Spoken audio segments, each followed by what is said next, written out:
Ruajtja e resurseve gjenetike autoktone dhe përmirësimi i laboratorëve bujqësor konsiderohen thelbësore për mbrojtjen e biodiversitetit dhe zhvillimin e qëndrueshëm të bujqësisë në rajonin e Korçës. Pedagogu i Fakultetit të Bujqësisë Adrian Maho thekson se ruajtja e biodiversitetit duhet të nisë në ferma.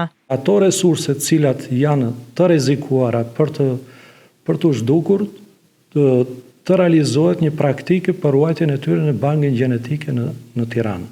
Një pjesë e këtyre resurseve kërkon ndërhyrje për pastrim gjenetik dhe rikthim të identitetit origjinal. Një pjesë e mirë e tyre si pasojë e pjalmimeve, veçanërisht kulturat që kanë pjalmim të kryqëzuar, siç është misri, siç janë një pjesë e perimeve, lakra, qepa, bostanoret e tjera, kanë pësuar ndryshime nga autoktonia e tyre dhe që normalisht kërkojnë ndryrje përmirësuese. Dhe ne po punojmë në këtë drejtim. Kemi mbledhur një pjesë të mirë të resurseve. Po punojmë për përmirësimin e tyre, një pjesë të këtyre farave po i shumojmë në ekonominë didaktike të universitetit.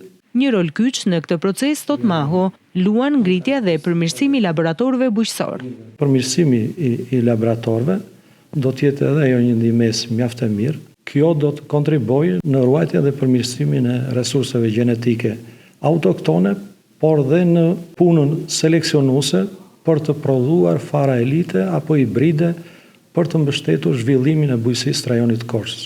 Ndjekja e këtyre hapave do të kontribuonte drejt për drejt në rritjen e cilësisë së prodhimit bujqësor dhe në mbështetjen e zhvillimit afatgjat të bujqësisë në rajonin e Korçës.